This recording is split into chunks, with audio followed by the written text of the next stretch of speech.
આજે મિયાગામ 17 જિલ્લા પંચાયત સીટના અમારા ઉમેદવાર એવા નરેન્દ્રભાઈ અમરસંગભાઈ ડાભિયાના મધ્યસ્થ કાર્યાલયનું ઉદ્ઘાટન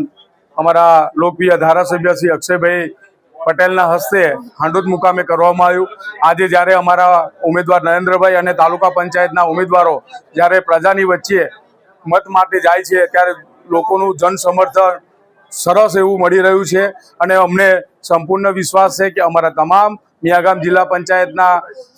તાલુકા પંચાયતના ઉમેદવારો અને જિલ્લા પંચાયતના ઉમેદવારો જીતવાના છે। આ મિયાગામ જિલ્લા પંચાયતમાં આવતી 5 બેઠકોમાંથી એક બેઠક હાંડોદ બેઠકના અમારા ઉમેદવાર એવા સંગીતાબેન જયદીપભાઈ વસાવા ગઈકાલે જ બિનહરીફ જાહેર થયા છે। એમને પણ ખૂબ ખૂબ શુભકામનાઓ પાઠવું છું, શુભેચ્છા પાઠવું છું। આગામી દિવસોમાં જ્યારે 26મી તારીખે જ્યારે ચૂંટણી યોજાનારી છે ત્યારે અમારા જે ધારાસભ્ય શ્રી સંસદ સભ્ય શ્રી એ દ્વારા જે વિકાસના કામો અને કેન્દ્ર અને રાજ્યની સરકાર દ્વારા જે વિકાસના કામો જે અમારા છેવાડાના માનવી સુધીના જે થયા છે એને લઈને જ્યારે અમારા ઉમેદવારો જ્યારે પ્રજાની વચ્ચે જઈ રહ્યા છે ત્યારે પ્રજા તરફથી અમને સમર્થન મળી રહ્યું છે અને અમને સંપૂર્ણ વિશ્વાસ છે કે અમારા ભારતીય જનતા પાર્ટીના આ મિયાગામ જિલ્લા પંચાયતને 5 ઉમેદવારો અને જિલ્લા પંચાયતના અમારા નરેન્દ્રભાઈ જંગી બહુમતીથી વિજય થવાના છે।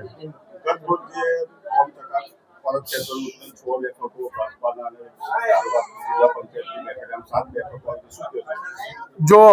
આ તમે જોયું હશે કે ગઈકાલે આ કરજણના ઇતિહાસમાં સૌથી પહેલી વાર એવો ઇતિહાસમાં બન્યું છે કે 6 બેઠકો કરજણ તાલુકામાંથી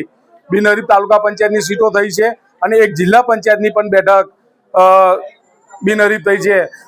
આદરણીય અમારા નરેન્દ્રભાઈ ભૂપેન્દ્રભાઈ ના જે કામો છે એ કામોથી પહેરાઈ અને સામેના ઉમેદવારો ભારતીય જનતા પાર્ટી એક એવી પાર્ટી છે જે